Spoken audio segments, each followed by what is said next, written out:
Hello students, मैं अजीज़ बोहरा आप सभी का अपना वाला यूट्यूब चैनल में स्वागत करता हूं। इस वीडियो से और यूट्यूब से मेरी जो भी अर्निंग होगी या जो अर्निंग हो रही है उसका 10% गरीब बच्चों को फ्री एजुकेशन प्रोवाइड करने में किया जाएगा, तो सपोर्ट करते रहिए। तो आज हम 11th class physics chapter number 10 mechanical properties of fluids का टॉपिक पढ़ेंगे, variation of pressure with depth. इस टॉपिक को मैं बहुत ही अच्छे से, बहुत ही इजी वे में एक्सप्लेन करने वाला हूं, इसलिए इस वीडियो को पूरा देखिएगा। और अगर अभी तक आप लोगों ने हमारे चैनल को सब्सक्राइब नहीं किया है तो चैनल को सब्सक्राइब कर लीजिए, बेल आइकन को भी प्रेस कर दीजिएगा ताकि नए वीडियोस की नोटिफिकेशन आपको समय पर मिलते रहे। तो क्या है आज का हमारा टॉपिक? आज का हमारा टॉपिक है variation of pressure with depth. तो हमने कंसिडर कर लिया, हमारे पास क्या है, एक कंटेनर है, उस कंटेनर के अंदर क्या भरा हुआ है, फ्लूइड। उस कंटेनर के अंदर क्या भरा हुआ है, फ्लूइड। कंसिडर कर लेते हैं कि उसके अंदर क्या भरा हुआ है, water. Water is a fluid, उसके अंदर वाटर भरा हुआ है। उस वाटर का हमने एक एलिमेंट ले लिया, उस वाटर का हमने क्या लिया, एक एलिमेंट। उस एलिमेंट का शेप कैसा है, सिलेंड्रिकल। उस एलिमेंट का शेप कैसा है, सिलेंड्रिकल। यहाँ पर ये जो पॉइंट है, इस पॉइंट को नाम दे दिया हमने 1, और ये जो पॉइंट है, ठीक है, ये जो पॉइंट इसको नाम दिया 1, और ये जो पॉइंट है इसको नाम क्या दे दिया हमने 2। और इन दोनों पॉइंट्स के बीच की जो हाइट है उसको हमने कितना कंसिडर कर लिया, h। अब फ्लूइड क्या करेगा, फ्लूइड इस एलिमेंट पर फोर्स अप्लाई करेगा। फ्लूइड क्या करेगा, प्रेशर अप्लाई करेगा, फोर्स अप्लाई करेगा। तो हमने कंसिडर कर लिया कि ये जो पॉइंट 1 है इस पर कितना प्रेशर अप्लाई हो रहा है, P1 वर्टिकली। वर्टिकल डायरेक्शन में जो भी उसका सरफेस होता है उसके वर्टिकली परपेंडिकुलर डायरेक्शन में, वर्टिकल डायरेक्शन में प्रेशर अप्लाई होता है। तो पॉइंट 1 पर कितना प्रेशर अप्लाई हो रहा है, P1। इसी टाइप से पॉइंट 2 है, इस पर जो प्रेशर अप्लाई हो रहा है वो हमने कंसिडर कर लिया कितना है, P2। तो जब प्रेशर अप्लाई होता है तो प्रेशर मतलब क्या है, वहाँ पर फोर्स अप्लाई हो रहा है। तो यहाँ पर फोर्स अप्लाई हो रहा है, यहाँ पर फोर्स अप्लाई हो रहा है, यहाँ पर, यहाँ पर, यहाँ पर, सभी जगह, इन सभी जगह क्या अप्लाई हो रहा है, फोर्स। तो ये जो हॉरिजॉन्टल फोर्स है ये दोनों इक्वल और अपोजिट रहेंगे। जितना फोर्स लेफ्ट में अप्लाई होगा उतना ही फोर्स राइट में, जितना फोर्स राइट में अप्लाई होगा उतना ही फोर्स किस में अप्लाई होगा, लेफ्ट में। क्योंकि हम क्या कंसिडर करके चल रहे हैं कि जो हमारा फ्लूइड है वो रेस्ट में है। तो फ्लूइड रेस्ट में कब रहेगा, जितना फोर्स लेफ्ट में उतना ही फोर्स राइट में, जितना अपवर्ड डायरेक्शन में फोर्स उतना ही डाउनवर्ड डायरेक्शन में फोर्स। सभी फोर्स इक्वल रहेंगे, इक्वल एंड अपोजिट, मतलब नेट फोर्स अगर उस पर 0 है तभी तो हमारा फ्लूइड किस में रहेगा, रेस्ट में। तो जितना लेफ्ट में फोर्स अप्लाई हो रहा है उतना ही राइट में, दोनों ने एक दूसरे को बैलेंस कर लिया। जितना फोर्स डाउनवर्ड डायरेक्शन में अप्लाई होगा उतना ही फोर्स अपवर्ड डायरेक्शन में। तो डाउनवर्ड डायरेक्शन में देखो 2 फोर्स अप्लाई होंगे, एक तो यहाँ पर ये जो फ्लूइड प्रेशर अप्लाई कर रहा है उसके वजह से एक फोर्स डाउनवर्ड डायरेक्शन में अप्लाई होगा। जितना फ्लूइड क्या कर रहा है, प्रेशर अप्लाई कर रहा है, उसकी वजह से डाउनवर्ड डायरेक्शन में एक फोर्स अप्लाई होगा। और एक इसका वेट, वेट भी तो किस डायरेक्शन में अप्लाई होगा, डाउनवर्ड डायरेक्शन में। तो ये जो सिलेंड्रिकल एलिमेंट है इसका वेट कितना रहेगा, वो mg। mg भी कहाँ अप्लाई होगा, डाउनवर्ड डायरेक्शन में। तो डाउनवर्ड डायरेक्शन में 2 फोर्स अप्लाई होंगे, ठीक है। Force due to pressure P1। तो फोर्स कितना होता है, फोर्स इज इक्वल टू होता है, बताओ मुझे, प्रेशर इज इक्वल टू होता है force upon area. Pressure is equal to कितना होता है, फोर्स अपॉन एरिया। तो हमने कंसिडर कर लिया यहाँ का ये जो एरिया है, ये एरिया कितना है, A।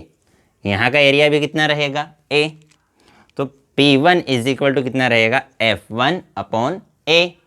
P1 की वैल्यू कितनी रहेगी, F1 upon A। Pressure is equal to कितना होता है, फोर्स पर यूनिट एरिया। तो pressure P1 is equal to F1A की, मतलब यहाँ पर डाउनवर्ड डायरेक्शन में कितना फोर्स अप्लाई हो रहा है, F1। ये A यहाँ पर डिवाइड में है, इक्वल टू के इधर जाकर मल्टीप्लाई। तो P1A इज इक्वल टू कितना हो जाएगा, F1, ठीक है। इसी टाइप से यहाँ पर प्रेशर अप्लाई हो रहा है P2। तो P2 इज इक्वल टू कितना रहेगा, F2 अपॉन A।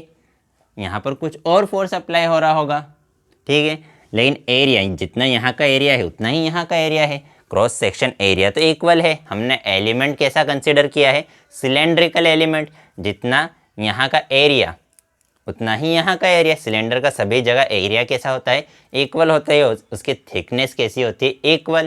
तो इसलिए यहाँ पर भी ए लिया, यहाँ पर भी ए। ए यहाँ पर डिवाइड में इक्वल टू के इधर आकर मल्टीप्लाई में, तो क्या आ जाएगा हमारे पास P2A is equal to F2, मतलब अपवर्ड डायरेक्शन में कितना फोर्स अप्लाई हो रहा है F2, उसकी वैल्यू कितनी है P2A।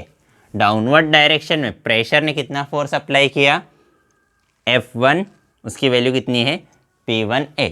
अब डाउनवर्ड डायरेक्शन में दो फोर्स अप्लाई हो रहे हैं और अपवर्ड डायरेक्शन में सिर्फ एक ही फोर्स अप्लाई हो रहा है, तो जितना फोर्स डाउनवर्ड डायरेक्शन में उतना ही फोर्स अपवर्ड डायरेक्शन में, तभी तो हमारा जो फ्लूइड है, जो वाटर है, वो किस में रहेगा रेस्ट में। नहीं तो रेस्ट में रह पाएगा क्या, अगर कहीं भी ज़्यादा फोर्स अप्लाई हो गया तो नहीं रहेगा। और हमने कंसिडर किया है हमारा फ्लूइड, हमारा वाटर रेस्ट में है, इसलिए जितना फोर्स ऊपर उतना ही फोर्स नीचे। तो देखो ऊपर कितना फोर्स अप्लाई हो रहा है F2, और नीचे कितना फोर्स अप्लाई हो रहा है, नीचे फोर्स एक तो अप्लाई हो रहा है F1, ये P1 प्रेशर ने जो फोर्स अप्लाई किया F1 प्लस इस सिलेंड्रिकल एलिमेंट का वेट, वो वेट कितना है mg, ठीक है। तो अपवर्ड डायरेक्शन में फोर्स अप्लाई हुआ इस प्रेशर की वजह से फोर्स F2, और डाउनवर्ड डायरेक्शन में P1 प्रेशर की वजह से F1 फोर्स, और इसके मास की वजह से mg फोर्स, इसका वेट इज अ फोर्स, तो इसका वेट जो डाउनवर्ड डायरेक्शन में अप्लाई हो रहा है।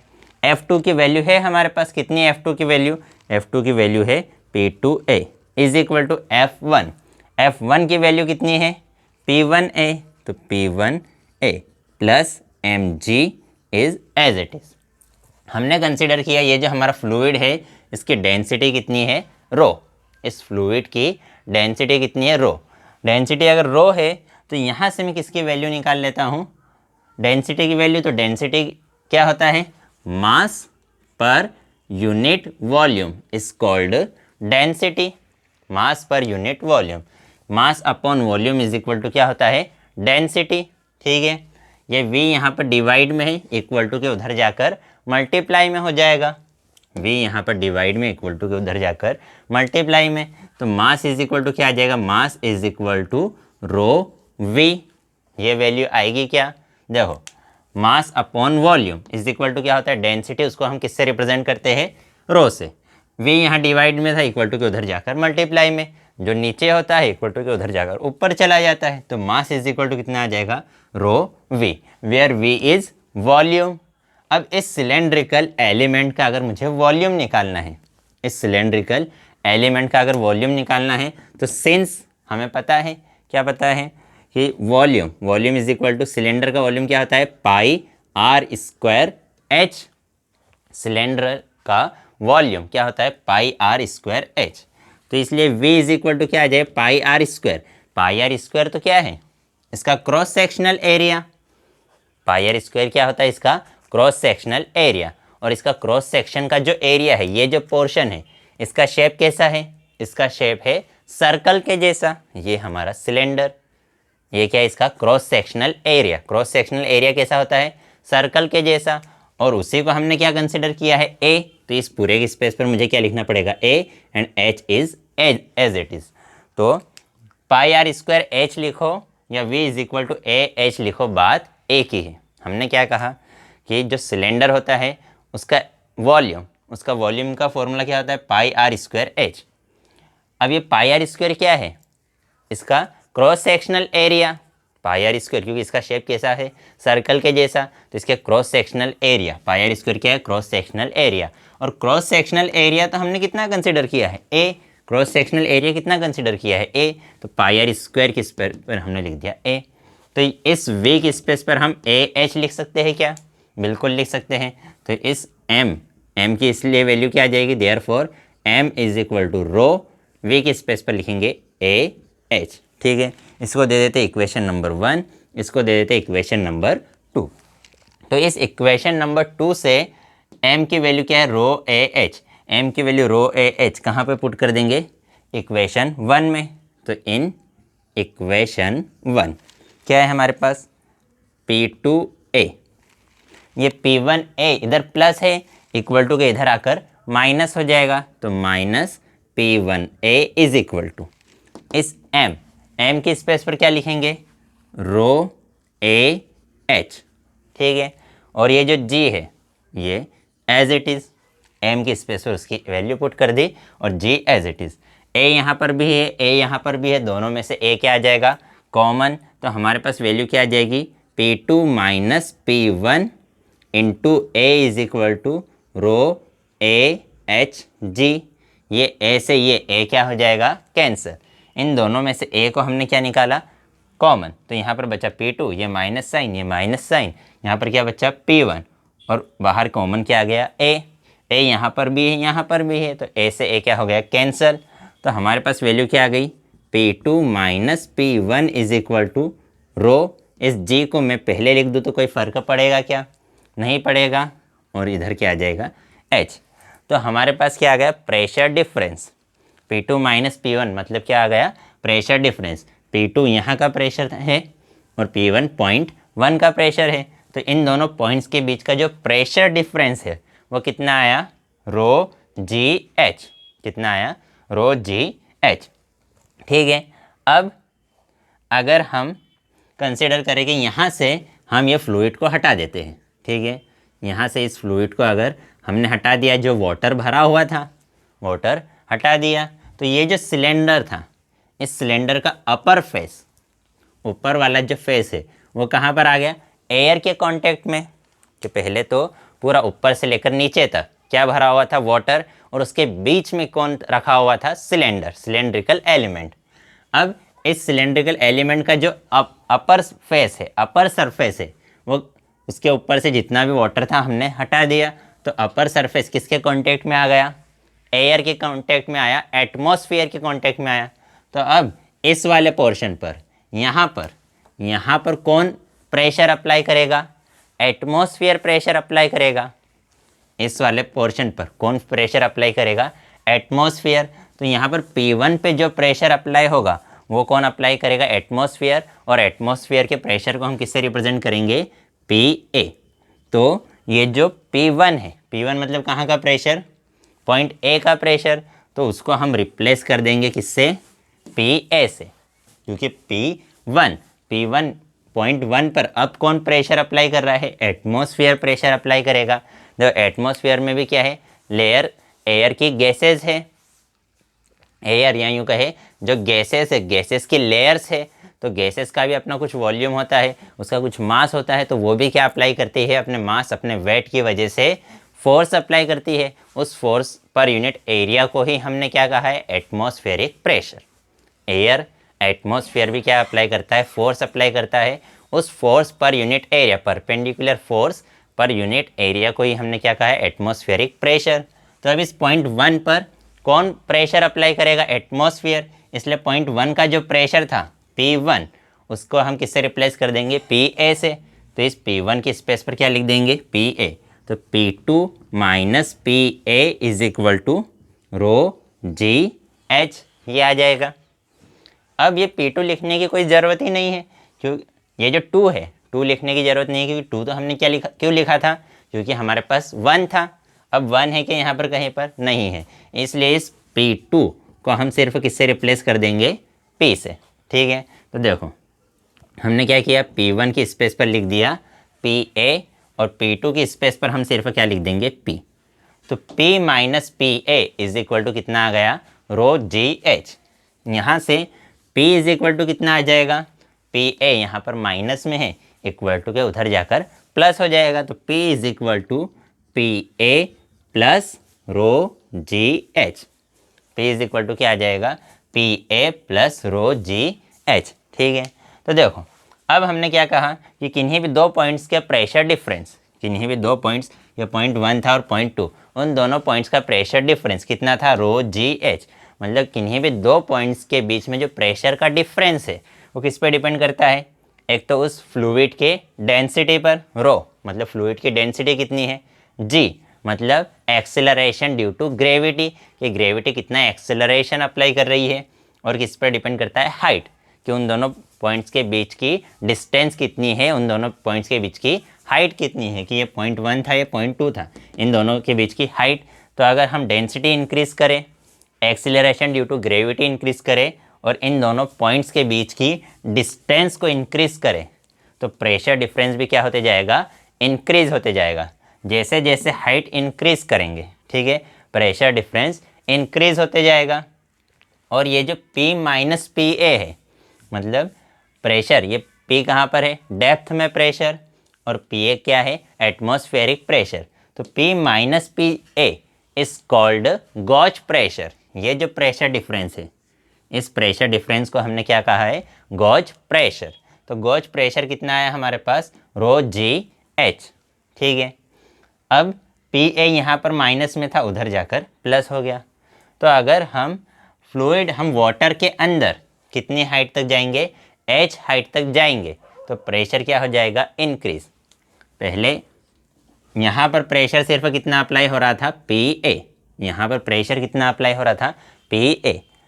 हम डेप्थ में गए तो प्रेशर इंक्रीज हुआ। कितना इंक्रीज हुआ, देखो यहाँ पर इस पॉइंट के लिए प्रेशर कितना हो गया, पी, और उस पी की वैल्यू कितनी है, पी ए जो पहले से एटमॉस्फेयर प्रेशर अप्लाई कर रहा था वो प्रेशर तो है, उसके साथ एक्स्ट्रा अमाउंट क्या हो, ऐड हो गया, रो जी एच। और अगर हम हाइट इंक्रीज करेंगे, मतलब जितना ज़्यादा डेप्थ में जाएंगे उतना ज़्यादा प्रेशर इंक्रीज होगा।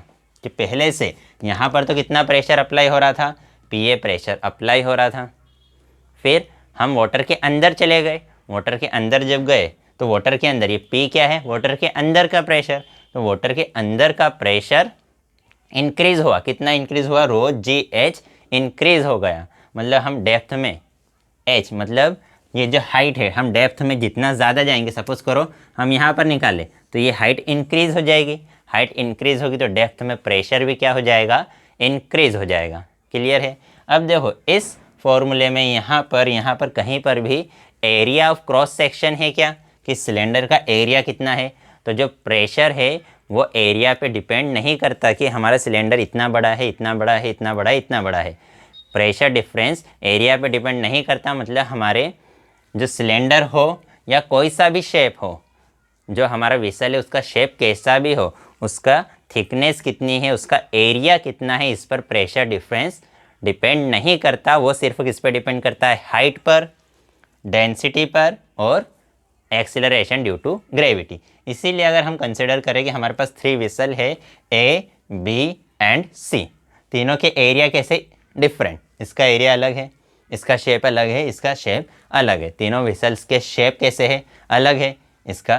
इसमें ज़्यादा वाटर आ रहा है, इसमें कम वाटर, इसमें सबसे कम वाटर आ रहा है, इसमें ज़्यादा आ रहा है, इसमें भी कुछ अलग वाटर आ रहा है। तो तीनों का शेप कैसा है, डिफरेंट है। तीनों को हमने नीचे से क्या कर दिया, एक हॉरिजॉन्टल पाइप से कनेक्ट कर दिया। इन तीनों वेसल्स को हमने क्या किया, इस हॉरिजॉन्टल पाइप से कनेक्ट कर दिया, और इसमें क्या फिल किया, वाटर। इसमें क्या फिल किया, वाटर। तो जब हमने इसमें वाटर फिल किया तो हमने देखा कि तीनों में जो वाटर का लेवल है वो इक्वल है। वाटर की जो हाइट रहेगी वो इक्वल रहेगी। आप चाहो तो घर पर ये करके देख सकते हैं कि 3 वेसल्स लीजिएगा, उन तीनों के हाइट, उन तीनों का जो एरिया है, उन तीनों का एरिया डिफरेंट लीजिएगा, ठीक है। तीनों की थिकनेस डिफरेंट लीजिएगा, और तीनों को एक पाइप से या किसी भी चीज़ से कनेक्ट कर दीजिएगा। जब हम नीचे से कनेक्ट कीजिएगा, जब हम उसमें एक में वाटर फिल करेंगे तो सभी में वाटर का जो हाइट है वो क्या होगा, इंक्रीज़ होगा। वाटर की हाइट इंक्रीज़ होगी और तीनों में वाटर की हाइट इक्वल रहेगी। क्यों इक्वल रहेगी, क्योंकि तीनों के बॉटम में प्रेशर जो है वो कैसा रहेगा, इक्वल। तीनों के बॉटम में, तीनों के यहाँ पर सभी के बॉटम में प्रेशर कैसा रहेगा, इक्वल रहेगा, क्योंकि सेम हॉरिजॉन्टल हाइट पर प्रेशर इक्वल होता है। और हम जितना डेप्थ में जाएंगे प्रेशर उतना ही इंक्रीज होता जाएगा। इसी को हम क्या कहते हैं, हाइड्रोस्टैटिक पैराडॉक्स। तो आज की वीडियो में इतना ही। नेक्स्ट वीडियो में हम नेक्स्ट टॉपिक पढ़ेंगे। बाय। इस वीडियो से रिलेटेड आपको कोई डाउट हो तो डाउट कमेंट में आप मुझसे पूछ सकते हैं, कोई सजेशन हो तो वो भी कमेंट कर सकते हैं। अगर वीडियो पसंद आई हो तो लाइक कीजिएगा, अपने दोस्तों के साथ भी शेयर ज़रूर कर दीजिएगा। पसंद ना आई हो तो डिसलाइक कर दीजिएगा। बाय।